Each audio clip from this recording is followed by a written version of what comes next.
Hello and welcome to Kelka Shades, Rockhampton Hockey Centre. It's the Hockey Fives, Oceania Hockey Federation Hockey Fives, and we're about to watch Tonga play Papua New Guinea. You're with Peter Smith. Joining me is Bob Claxton, Mr. Oceania Hockey himself. How are you going, Bob? I'm good. That's very generous, Peter. But I'm just one of the people that work in or around Oceania Hockey. I'm the Secretary General, so part of my role is to make sure that we have these tournaments and they work reasonably well.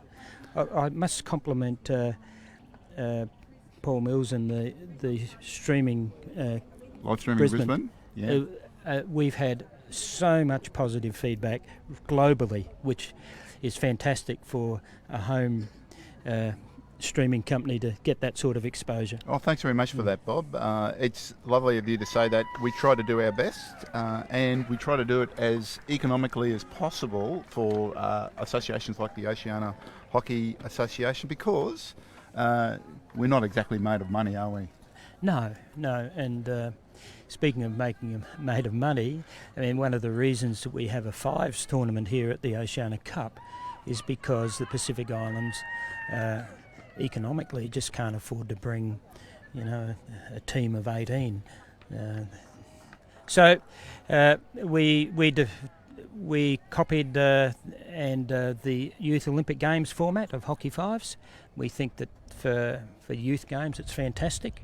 It's exciting for them. There's nowhere to hide, and they're in play all the time. So the Pacific Islanders have taken it to heart. They still play 11s, but we have a little way to go to get them to be able to bring those sort of teams here. Well, it's a fantastic opportunity for these sides to come to a tournament like this, especially when New Zealand and Australia are playing after them, so they can watch some of the elite players in action. It's wonderful, and hopefully we'll get some elite players from the Islander nations. Yeah, look, it's unfortunate we don't have Vanuatu here and Fiji, because they are probably the two nations that are very skilled players, very quick, but unfortunately both of those countries, and I say unfortunately in a funny sort of way, they both qualified to go to round 2 of the hockey series, and they just couldn't afford to come here. Yeah, and that's right. It's all about money, and it is expensive to run tournaments, attend tournaments, and we understand that. A big shout out to Bris Hockey and Queensland Hockey and Brisbane Hockey, Hockey Zone, for the coverage we have of the Brisbane Women's Hockey Association Div 1 matches. And there's our first goal by Tonga, and that's a beauty. And umpire Tara Leonard down there, she's one of our rules guru umpires. She does, you'll see it here, across the face of goal and just beating the keeper. Beautiful shot to hit the backboard. So the red and white team are the Tonga team. Quick reply, Bob. Yes, quick reply. And the PNG team have an artificial turf in Port Moresby, so they're used to playing this. They've got boards. We played Hockey Fives in the Pacific Games a few years back there. So, and the Tonga guys have got a slab of concrete. So for them, scoring the first goal it was a great achievement. And it's fantastic that they're playing on this surface. It's world class. It's not a lot of regional hockey associations have a facility this good. No. And from an Oceania point of view, we see that having these tournaments in the regional centres is great. It brings, first of all, to the legacy part of the region, but our experience has been that the local communities get behind it. Another goal to PNG. Oh, there's a replay from PNG, and the keeper down here from Tonga being peppered, and another good shot to beat the keeper by PNG. The thing about regional hockey, especially in Queensland, and I'm sure it's the same in New South Wales and Victoria, the regional centres produce so many good players that go on to represent their country. Oh yeah, I mean, we only just got to have a look through the list and where they come from. And I think that's right across Australia. And one of the reasons that we've sort of think about is that at a regional centre, the kids get to play senior hockey probably earlier than what they would do in the city, and that toughens them up pretty much. They have to compete with adults. We can see here that the Papua New Guinea boys, they've learned to keep the ball short. They're not trying to bash the ball from the back half. So in hockey fives, you can score from anywhere in the field. There is some discussion about changing that so you can only score from the front half. But not in this tournament. You can score from anywhere. So you'll see the Tonga guys who aren't quite as experienced, they tend to want to start to hit the ball longer. The Papua New Guinea guys who play this a lot, they'll shorten up their passing, and the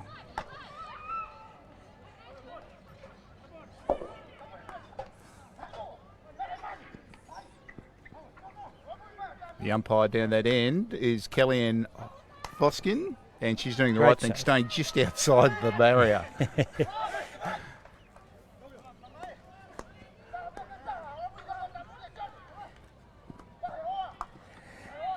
Well, one of the things you see here is the use of the boards and understanding angles about how rebound off the board. Tonga guy almost scored an own goal. Own goal. Which is it an own goal in yes, if it goes in the net, it's a goal. It's like indoor. Yeah. So the people that may have played squash and know how to work the angles you'd probably be suited to this game. Well, I can imagine it.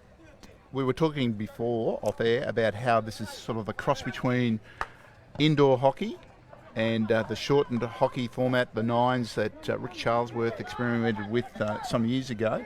And it really does suit those players who know how to use the boards. Yeah, it does. I mean, you just see just then that he looked for the deflection coming back off the board to set up a goal shot. And free hit. So when the ball goes out over the back line, over the boards, or there's a breach inside the dotted line, the ball has to come back to the dotted line. It's a little bit like a long corner in hockey 11s. And they play 3 10-minute thirds? Yeah, there's two formats. We're playing 3 10 minutes, but there's also a shorter format where you play just 2 10 minutes. Okay, so we're playing the longer format here because there's only 3 teams of men and 3 teams of women here. And just to make sure that they get enough hockey, basically. And apart from playing the Hockey Fives tournament, do they get additional coaching from other coaches or additional development? Yeah, look, Oceania Hockey, we pay for 3 development officers. Now, just saw then, he had to move the ball 3 metres before he could actually have a go at goal. So we have 3 development officers that we pay for the local people, one in Vanuatu, one in Solomons, and one in Tonga. Oh. So, and we'll only employ locals because it's in employment. Employment is difficult to get, and so the sport of hockey is very much not only a development for the sport, but also help the local economy as well. Yeah, and what we define as a success, apart from getting lots of people playing hockey, is that if the person we employ and train, we spend a fair bit of money on development, if that leads to a bigger and better job, we define that as a success. We're disappointed we lose them, but from the bigger picture, and our first development officer in Vanuatu was a lady called Mary Siro, and she did such a good job. She won a Queen's Award and was taken to England to receive the medal from the Queen. Now, out of all of that, she finished up with a really, really good job. And now this is a young lady who only went to, I think, to school for 2 years. Oh, wow. So she basically taught herself to read and write. And that's not unusual. She came from a family of 6. So you see that breach, and they will bring the ball back to the dotted line. They can have to move it 3 before they can have a shot.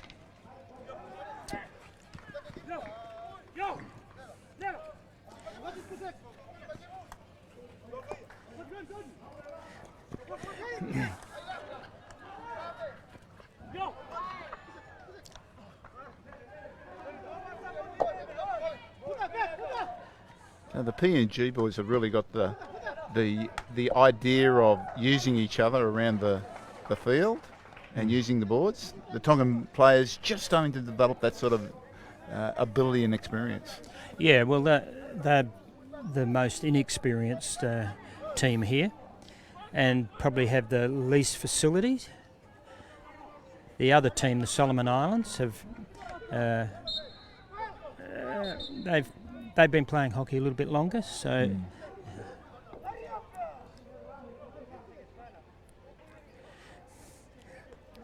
So PNG leading Tonga 4-1 as we close in on the end of this first 10 minutes of this match.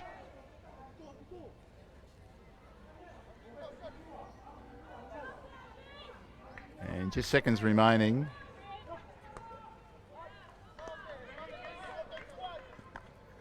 Oh, and that's the side of the net. Yep. And that's the first third over, and on screen there, that's Tara Leonard. Tamara, call me Tara.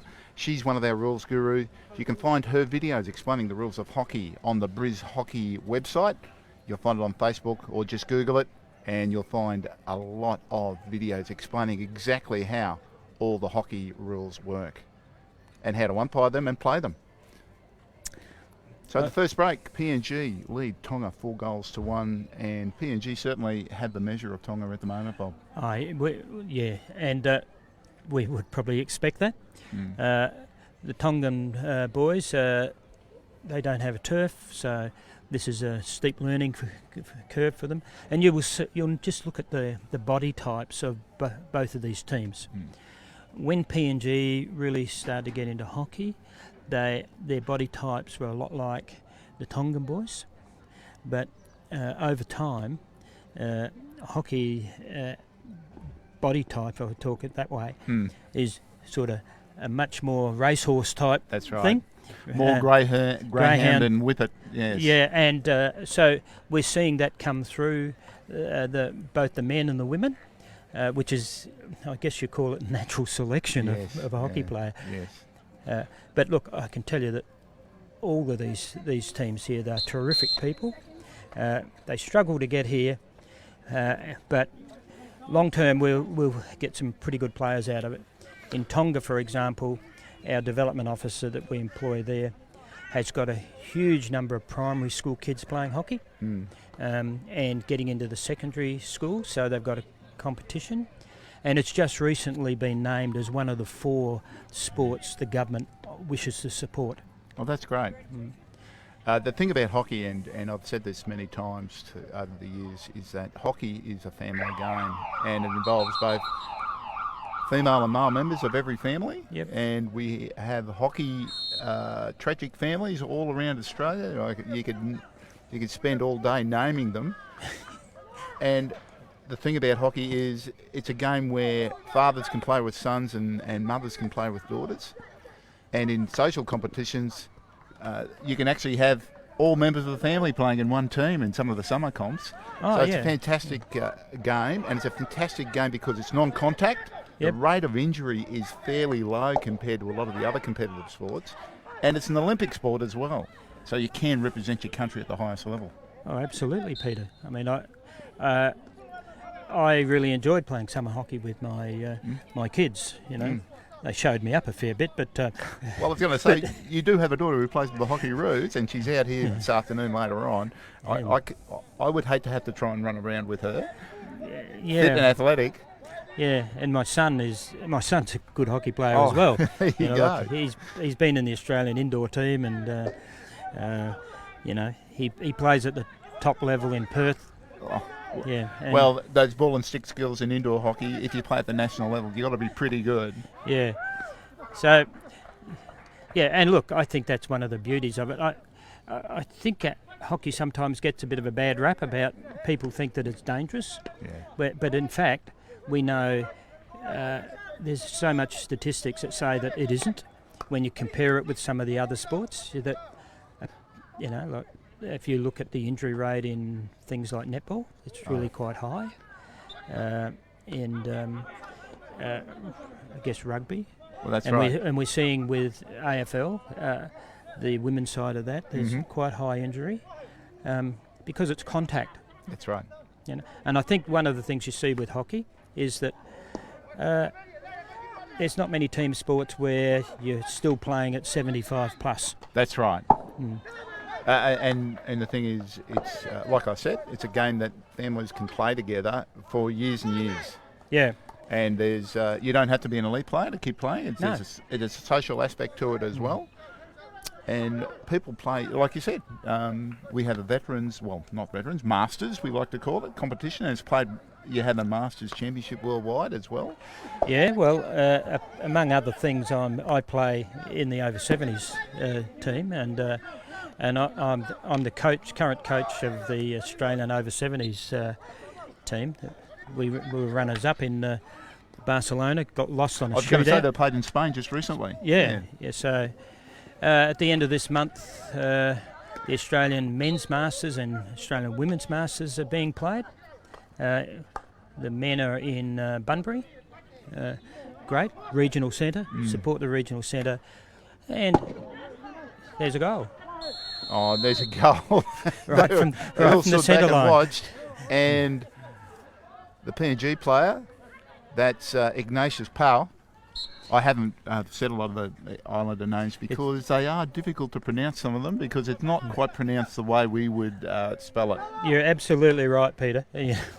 And quite often they also have, well, I guess we'd call it a nickname, you know, so they can be called Peter, and you go, now which one are you? That's actually their name. Yeah. That's right.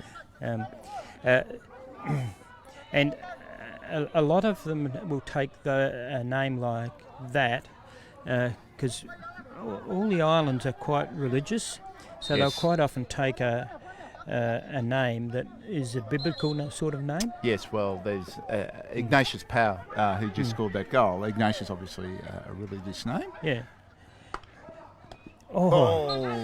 Just mistimed it. Look at that. Perfect position. See, look, one of their younger players, which is the first time he's been to one of these tournaments, was great. I would call him Palimani Misafani. However, I probably have mispronounced that. I do try. I used to be involved with rugby, and of course there's a lot of the Islander players in rugby. So you get used to saying their names. However, even then, the pronunciation between a Tongan name and a Maori name is often quite different, although it might be spelt the same. Yeah, exactly. Yeah.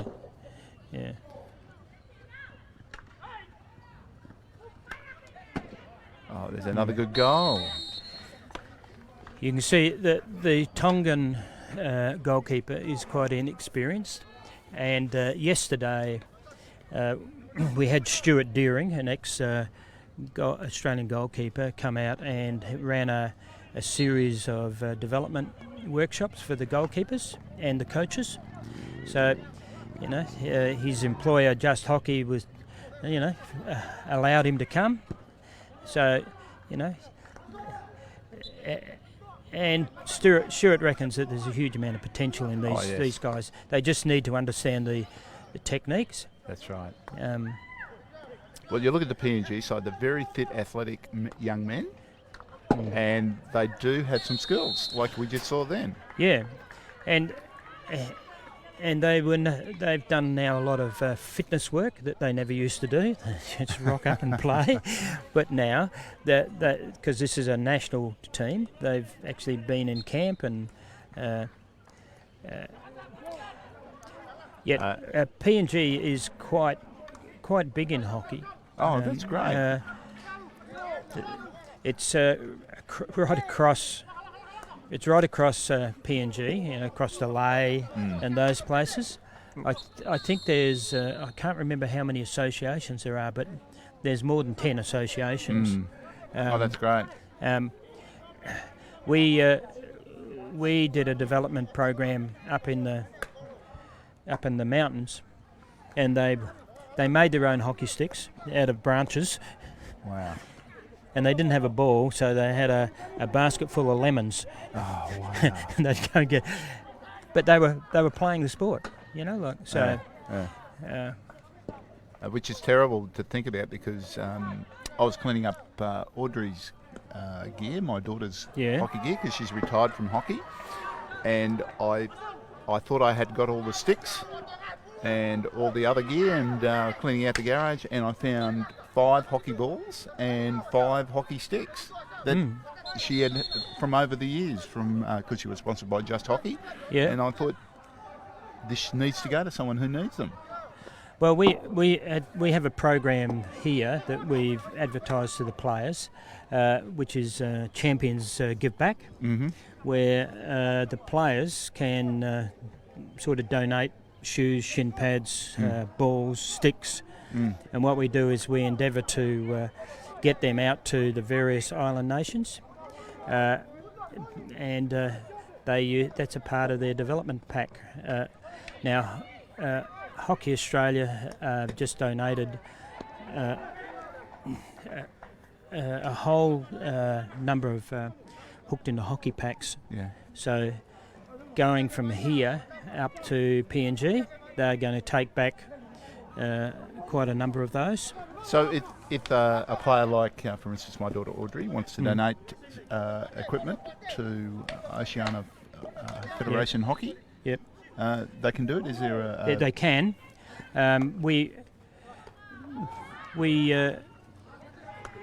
We're happy to get it collected. What we're just trying to do now is to have some collection centres in Australia. Our Continental Development Officer, who lives in New Zealand, in Tauranga, she's got a garage full of stuff that comes up from New Zealand. Yeah. Sometimes her husband has difficulty parking his car in there. So, people are very generous in hockey when it comes to that type of thing. So Oceania Hockey's just registered for the Australian Sports Foundation. And we'll be launching that properly at the end of this, and donations of that will go into funding Australians, coaches, umpires, to go out to the islands. One, it's to develop the hockey people within Australia, but in so doing it is also helping to develop the islands. So it's a bit of a win-win from that. So that's a new thing that we've got in place. Well, that's fantastic.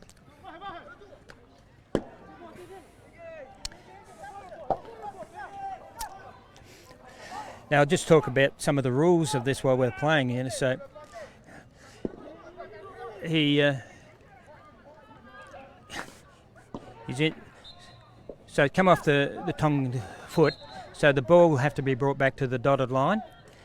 He can't shoot straight from the free hit. He's got to move it 3 metres, or like he's just done, and this guy's likely to have a shot. Chances of scoring like that, if the goalkeeper's on alert, are pretty small. So that's a thing that you're starting to see PNG have learnt that they've got to keep the ball short, move the ball quickly, then they'll generally score. In hockey 11s, a green card means you go and sit down for 2 minutes. Mm-hmm. In hockey 5s, a green card means you sit down for a minute. Now that's quite a bit when you think about it. It's only a 10-minute third. Yeah. And generally you see that when it's a player being sent off and you're only playing with 4 instead of 5, the opposition will score. Yes, yeah. It's like a power play in ice hockey then. Yeah, pretty much, yeah, you know. So if you're the team that's got somebody off, you need to get hold of the ball and hold it as long as you can, you know, for the minute. Yes. And because of the rules of the game, it's a little bit simpler in some ways. It makes it easier to umpire as well. Yeah. Well, it was deliberately made simple. The first of these were played at the Beijing Olympics. Oh, okay. The IOC, the International Olympic Committee, came to the International Hockey Federation and said, we want a short form of your game that's like 3-on-3 basketball, that we want to have play hockey. Because prior to that, in the Youth Olympics, it was played, I think, in Singapore, and it was an 11-a-side. And the IOC were very keen to have a short form, innovative game. So that's where it was first played, and the Australian men, I think, won the one in Beijing, first one. And I'm trying to remember, I think China women might have won the second one. You know, there were a huge number of upsets because it's a new game, different sort of skills. You can use all the normal hockey skills you can for 11. You know, you can do all the, jinking the ball in the air. You can do overheads. You can do whatever. And so, because of the type of game, a lot of the kids just love it because they love all that jinking and you know, aerial stuff. Yeah. So, and they're fully engaged. You can see here that the ball does go out a bit, but generally it'll stay in place. You know, look. So there, you see, I think that was a shot at goal, but the ball's still in play. And as a result, you know, PNG are in attack. So it was quite a good use of the ball, except the receiver didn't read the angles very well. That's right. You know. So now the goalkeeper can actually score a goal in this, but he can't do it, or she can't do it through kicking it. But they can use their stick to and score still a goal. hit it. Wow! So you can hit it the full length of the pitch. So and they're not restricted to their half. No. They can play anywhere in the field. Now that's a really good question. I'm not sure that I actually know the answer to that. You wouldn't expect them to be. Oh, there we go. And that player is Hussein Loa. His name's a little bit easier to say than some of the other names. Yeah. Well, see, he made good use of the boards. He looked like he was going to have a shot, rebounded off the backboard to get himself some room.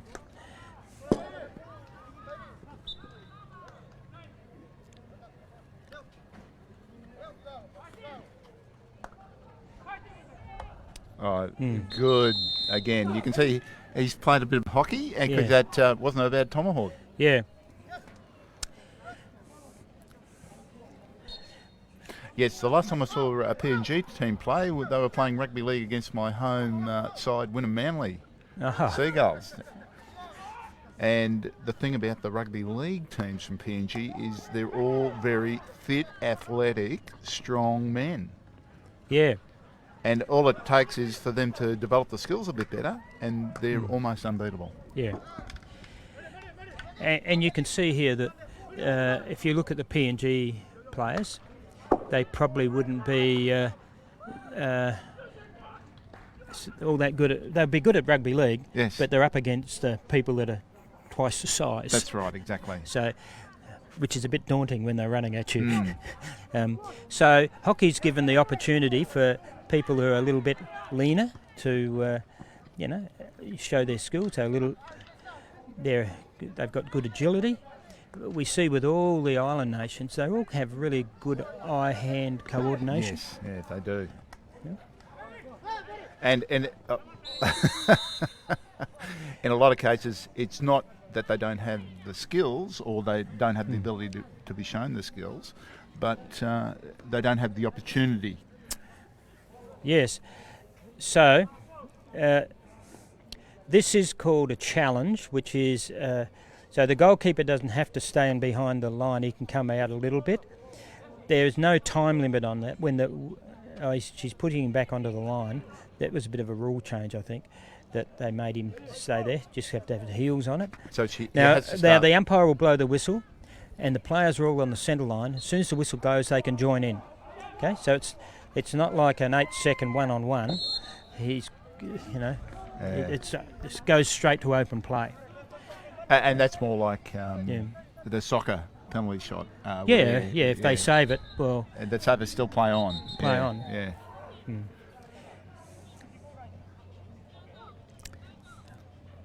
Now, if it's a really bad breach, you can see that there's a little dot halfway between the dotted lines across the field. That is like a penalty stroke for a deliberate breach inside the dotted section. So with a bit of luck, we'll see one of those. And it's not like our the penalty stroke for 11s, where anybody can take it. The person who's been breached gets to take it. See, and there was a really good use of the boards. He used the angle, get the ball in behind the goalkeeper to sweep it into the goals. And that was Jersey Dusty. It's easy to say his name.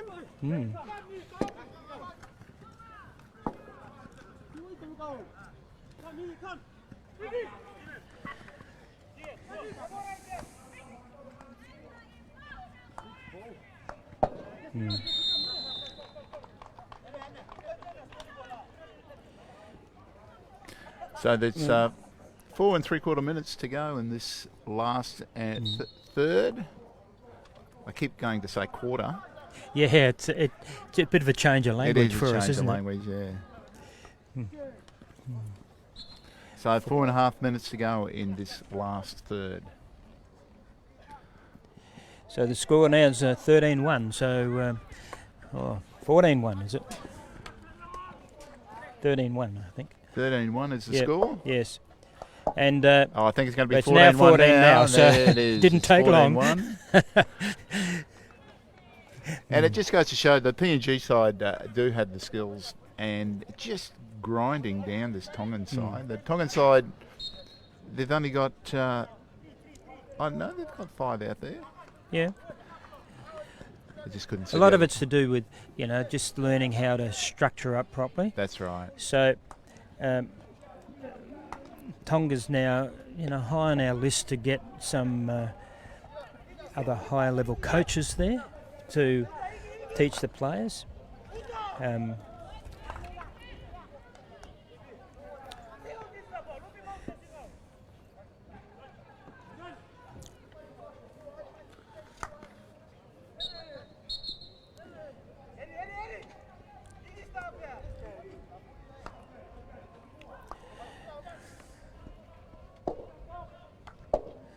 Another really good use of the boards. Good save by the goalkeeper. And you can see the PNG boys have actually figured out how you can get the ball in behind the defenders by using the boards. Yep. And that's exactly what they're doing there. Yeah. That time Hassan Loa, See, he got the ball off the rebound and then turned and shot. Yeah. And that like the PNG guy actually hit the back of his stick. That was why the umpire was shaving the back of an arm to let you know that that's what it was.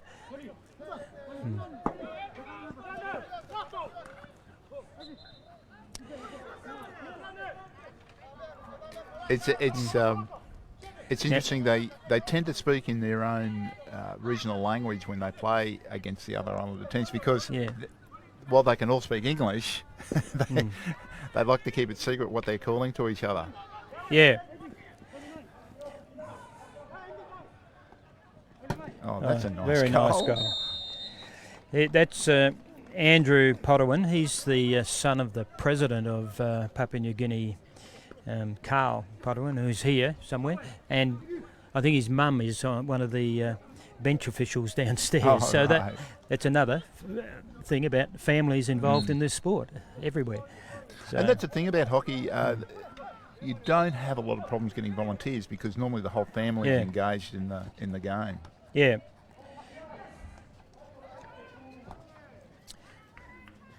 A lot of people wouldn't realise that hockey's been in the Pacific Islands for quite a long time. It just hasn't had that development opportunity. 2 years ago, Fiji celebrated their centenary of hockey. Oh, wow. You know, and in the 1920s, I think it was about 1927 or something like that, they sent a touring team to New Zealand. Toured all of New Zealand, did not lose a game. Wow. You know, so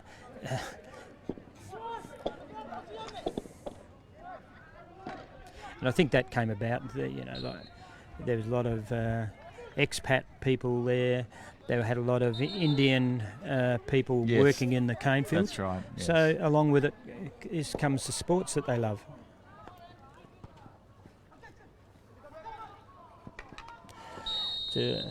And 30 seconds to go. Nearly the end of the match. And can PNG score one more time? They certainly can.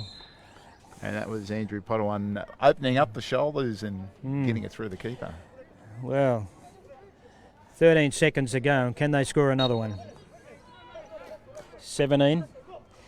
On 17, so will they get to 18? Good That's save. a bit of a chance by Tonga. No. And that's full-time siren. PNG have taken out this match against Tonga very easily, winning in the end 17-1. And thanks very much, Bob, for joining me up here and explaining a lot of information about Hockey Fives and the Oceania Hockey Federation as well, and the work you're doing developing hockey in the South Pacific. Oh, well, thanks for having me, Peter. This broadcast will be going right throughout the Pacific Islands, so it'd be very interesting to see what the viewing audience looks like from that. And there'll be one more game we're going to bring you. It's a women's game. It'll be between the Solomon Islands and Tonga. Join us then. It's at 1 o'clock in about 25 minutes' time.